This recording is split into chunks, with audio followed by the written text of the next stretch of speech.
pero ya ha quedado claro que esto va a ser una excusa o no para Rusia para aumentar el nivel de tensión y justificar su retórica. Y aquí un dato importante, mañana es el día de la independencia de Ucrania, se espera que pueda haber grandes ataques y, por lo menos desde el punto de vista retórico, Rusia ya dice, frente al terrorismo que ya ha llegado a las fronteras nacionales, hay que responder y hay que mantener el esfuerzo bélico. Entonces, por lo menos en términos de opinión pública, ya han amortizado el atentado porque le está sirviendo para ratificar una posición dura. Pandemia digital, desinfectando su cinismo.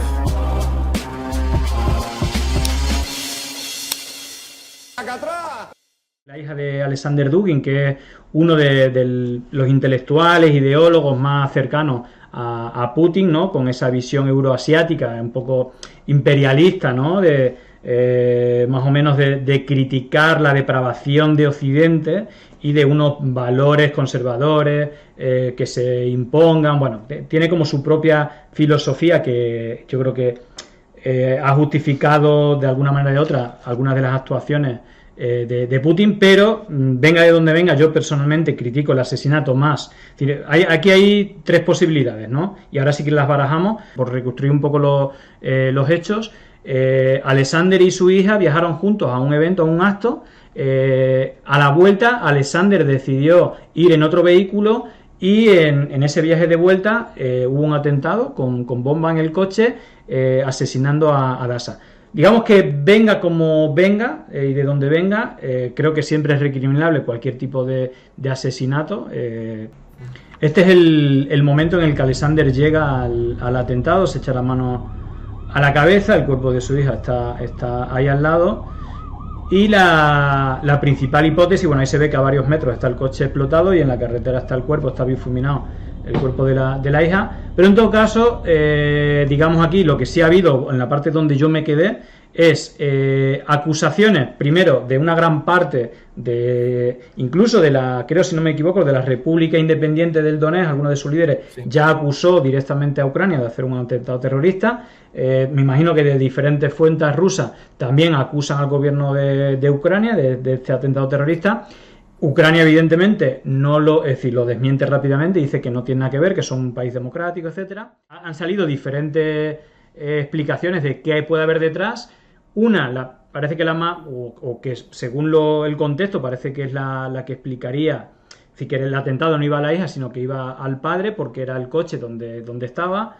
Otras dicen que fue un ataque hacia la hija para hacer el máximo daño posible a Alexander, y la pregunta también es de dónde viene. También se está diciendo, una de las hipótesis es que puede ser una acción de falsa bandera. ¿Qué beneficio le puede hacer al gobierno de Ucrania esto cuando puede ser algo que le vaya bastante en contra? Luego, acción de falsa bandera. Hostia, yo creo que Alexander Dugin tiene el suficientemente peso dentro del Kremlin como para que o lo intenten asesinar a él o a la hija, y entonces yo me iría a acción terrorista del entorno, o bien de Ucrania, de los diferentes grupos ultra ucranianos que son diversos, o incluso de las diferentes ramas que tiene el Kremlin.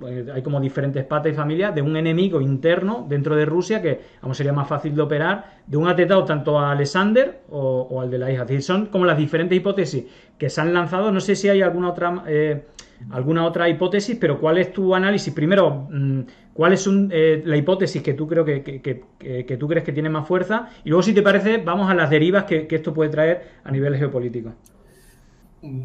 Antes de meternos justo en eso, ¿quién es Alexander Dugin y por qué es importante, ¿no? O sea, Alexander Dugin es un filósofo ruso que plantea, y yo creo que es importante porque es cierto que tiene una influencia significativa en Rusia, en el entorno de poder también es escuchado, pero no es un Rasputín, es decir, no susurra al oído de Putin, o por lo menos no hay ninguna evidencia, ¿no? Es decir, Putin no ha reconocido públicamente nunca su obra, ni se le ha visto en una foto con él, aunque sí que el corpus teórico de Dugin sirve pues de espina vertebral a lo que es la visión ideológica que envuelve a Rusia, ¿no? Que es una visión conservadora en lo social, con una visión neoimperial que retoma elementos tanto soviéticos, del pasado soviético, como del zarismo, ¿no? Entonces, esa visión de la gran Rusia como gran potencia, que toma parte no solo del folclore soviético, sino una visión de un Estado fuerte, que al mismo tiempo reivindica las tradiciones zaristas y los elementos de tradición.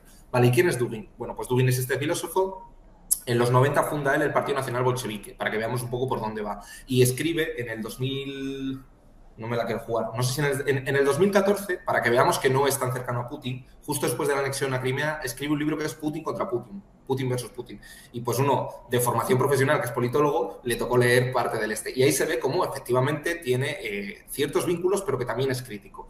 ¿Por qué? Porque otra obra que saca después, que es la cuarta teoría o la cuarta ideología, plantea lo que es el corpus teórico de Dugin, que dice que las tres grandes ideologías previas han fracasado, que son el capitalismo, el liberalismo y el comunismo. Y él plantea una superación que toma elementos positivos del mismo, que viene a ser un Estado fuerte autoritario, que tenga una capacidad de garantizar una justicia social bajo un punto de vista de unos valores tradicionales. Eso, como digo, le ha sido útil a Rusia en tanto en cuanto Putin se apoya y su base social descansa en una serie de valores tradicionales con una visión de Rusia como gran actor, etcétera. Entonces, Dugin, en ese sentido, es útil. Pero, como digo, Dugin tiene más profundidad ideológica de la que aplica el Kremlin y incluso ha llegado a ser crítico. ¿Qué ha podido pasar? Yo fíjate que lo de Ucrania, que es la versión que ahora mismo está dando el Kremlin, que ha dicho que ha sido una espía ucraniana quien ha puesto ese artefacto, hombre, podría ser, pero yo, lo primero que dices tú, ¿qué beneficio tiene asesinar a Alexander Dugin? Porque, como decimos, es una persona influyente y es verdad que pide ir más allá de lo que va Putin, o sea, pide un sometimiento total desde el punto de vista militar de Ucrania. Pues a mí se me ocurren otras figuras que son más influyentes y que a lo mejor podrías hacerlo. Además, pone un poco en entredicho la capacidad de seguridad de Rusia, ¿no? Que te hayan puesto un atentado y demás. Entonces, a mí eso me genera dudas. Yo no tengo claro que haya sido Ucrania, porque, como digo, no me parece una figura de primer orden. Es decir, si hay que atacar a alguien, pues atacas antes al entorno económico, al entorno político. Entonces, a mí me genera esa duda. ¿Qué puede suponer esto? Pues bueno, haya sido Ucrania o no. También hay otra teoría, que es que la hija de Dugin tiene vínculos políticos y podría ser, pues como dices tú, por intereses políticos internos de Rusia, pero ya ha quedado claro que esto va a ser una excusa o no para Rusia para aumentar el nivel de tensión y justificar su retórica. Y aquí un dato importante, mañana es el día de la independencia de Ucrania, se espera que pueda haber grandes ataques y, por lo menos desde el punto de vista retórico, Rusia ya dice, frente al terrorismo que ya ha llegado a las fronteras nacionales, hay que responder y hay que mantener el esfuerzo bélico. Entonces, por lo menos en términos de opinión pública, ya han amortizado el atentado porque le está sirviendo para ratificar una posición dura. Sí, sí. Ahí luego otra cuestión, otra deriva, digo, por verlo también un poco así. Digamos que todo esto es una corriente, no sé si filosófica, política, la euroasiática, ¿no? Que tenía, digamos, aquí concretamente, de hecho me acuerdo que en su momento hice un hilo que lo defendía, era un cargo de Vox, es decir, que era el defensor de, incluso creo que escribió un libro o presentó un libro que hablaba del pensamiento euroasiático y que siempre se ha dicho, pero claro, aquí es lo que hablamos siempre, lo de blanco y negro. De hecho hubo un artículo de Vice en 2017 de esta revista que decía que las dos fuentes que bebía Vox, el nuevo Vox, el de 2018, no el de 2014, era Bannon y también Dugin, ¿no? Es decir, lo ponían como las dos personas y es verdad, es más, Trump o Bannon incluso hay ciertas conexiones, pero claro, es como yo digo, Vox también tiene una pata atlántica y entonces esto ya te descuadra porque de hecho hablamos como precisamente Atlantic Council, que es un think tank digamos de la OTAN, en el cual pues desde 2014, si no me equivoco, está Rafael Badají, que precisamente el salto de Vox es cuando Rafael Badají, que era el responsable de FAES, de Relaciones Internacionales con Aznar, y también ha sido funcionario de alto con un alto cargo con el gobierno de Aznar también, digamos que fue el que dio el salto y fue el que facilitó las reuniones de Vox con Bannon en la Casa Blanca y todo esto, y Rafael Badají, digamos que se supone que es otanista, o eso para si está en Atlantic Council, evidentemente, pero luego también hay como ciertas simpatías o conexiones, no sé tú qué visión tienes, siempre sabiendo que no es todo blanco y negro y que hay muchos grises, pero sí que tanto de Putin hacia Trump como de Trump hacia Putin, siempre ha habido cierta, no sé si guiños, no sé si también porque Trump veía como el principal enemigo a China y lo que quería es atraer a Rusia para que sea socio y ver el peligro que puede ser real para los Estados Unidos de que Rusia al final lo están empujando a que sea socio de China. Bueno, ¿cuál es tu visión sobre este concepto euroasiático? No sé si es leyenda el tema de que Trump también veía con buenos ojos a Putin y luego aunque quizás esto ya es más interpretación, que también Vox haga ciertos guiños o cierta beba también de esa fuente filosófica de ese concepto de Dugin, ¿no? Conservador. No, en primer lugar, el punto que rompe las costuras de la ultraderecha europea, que suele tener un gran consenso, es Rusia. De hecho, y Vox es uno de esos agentes que está indeterminado, o sea, porque no se quiere ni mover ni para un lado ni para otro. Y de hecho son confusos en todo, ¿no? Acordaros de la votación en el Ayuntamiento de Madrid, ¿no? Para quitarle las llaves y el nombramiento como hijo predilecto a Putin, y ahí se abstuvieron. Luego han votado para condenar la invasión, etcétera, etcétera, etcétera. Y es el punto, es el punto de fricción donde la extrema derecha europea, que es diversa, pero en los puntos esenciales, o por lo menos en la línea de avance lo tienen claro, se rompen varias frentes. Claro, digo, por añadirle más, los socios de Vox en Europa sí que, tanto Le Pen, Salvini, etcétera, sí que han tenido un acercamiento. Y es verdad que yo creo que por esa pata otanista y Claro. esas fricciones que podían generar internamente, que seguramente haya dentro de Vox gente que está más de un lado y gente más de otro, pero que si ha tenido simpatía las ha tratado de ocultar, ¿no?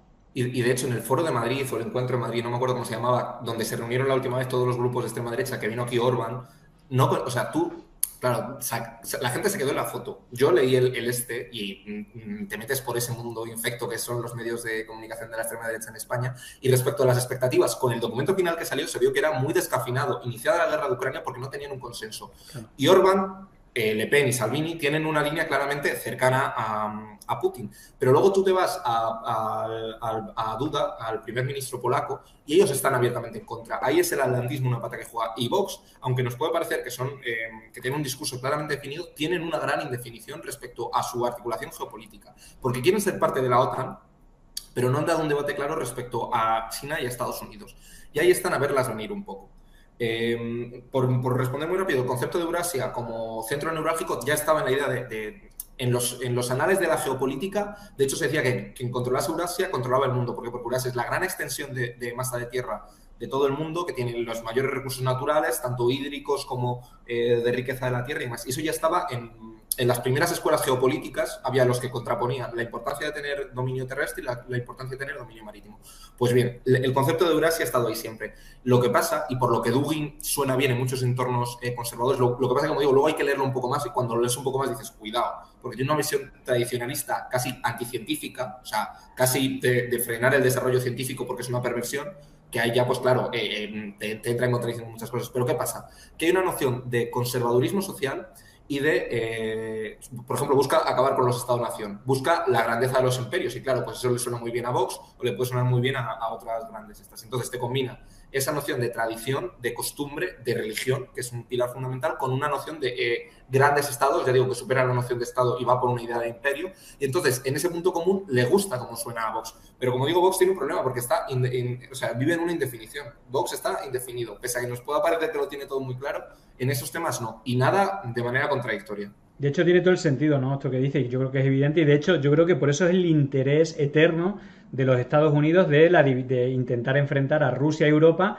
porque claro, si al final unes todo el bloque euroasiático, evidentemente no tendría digamos, la superioridad, ¿no?, a todos los niveles Estados Unidos que ha tenido, ¿no? Entonces yo creo que por eso le interesa incluso que esta guerra siga, se haga y se prolongue y que no termine nunca, porque a quien perjudica a Europa y a quien beneficia a Estados Unidos, más allá del origen, es decir, más allá de responsabilidades, a quien le interesa esta guerra es a Estados Unidos, y a quien le perjudica es Europa, ¿no? Como digo, de fondo yo creo que esto legitima a Rusia internamente y va a ser un elemento discursivo que se va a seguir empleando. La autoría muy seguramente no se vaya a conocer con total certidumbre nunca, pero a mí me queda la duda de por qué Dugin, evidentemente es un tipo influyente, pero si te la juegas a hacer un atentado en territorio ruso, ¿por qué no pones una bomba en un cuartel, o por qué no pones una bomba en una empresa de armamento, o se lo pones a un gran empresario?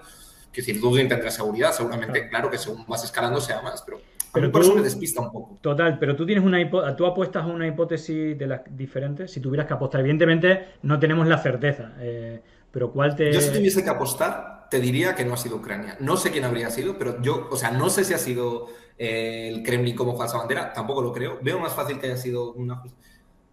Porque yo, de verdad que...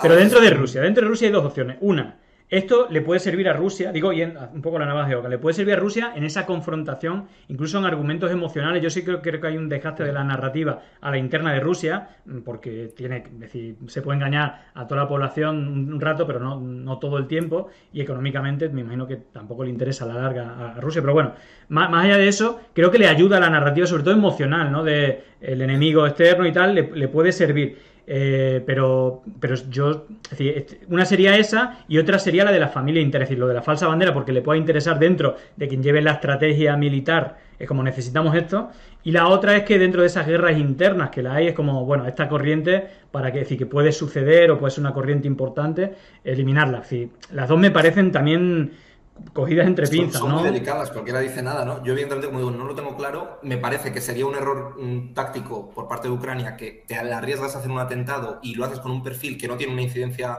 política tan clara desde el punto de vista militar o que no es tan simbólica como para luego reivindicarlo. Y es verdad, pues como te digo, tampoco tengo claro, las dos cuestiones son válidas y tampoco es la primera vez que vemos asesinatos selectivos en Rusia. O sea, me creo que podría ser perfectamente una cuestión de intereses políticos que tienen otra trascendencia, que esa podría ser esa opción. No tengo ni idea, me gustaría ver la información, pero como digo, ya han acusado casi de Ucrania, yo creo que va a ser muy difícil. Claro, está claro que esto se va a sumar a la narrativa rusa, sea lo que sea. Es un elemento, un ítem que se va a sumar y que, claro, aquí todo lo que sea emocional y tal, pues puede funcionar. Llegó el momento de no estar callado, de desmontar inventos que vienen envenenados. Es contrainfo, que no es lo mismo. Pandemia digital, desinfectando su cinismo. Gracias por la suscripción, muchísimas gracias.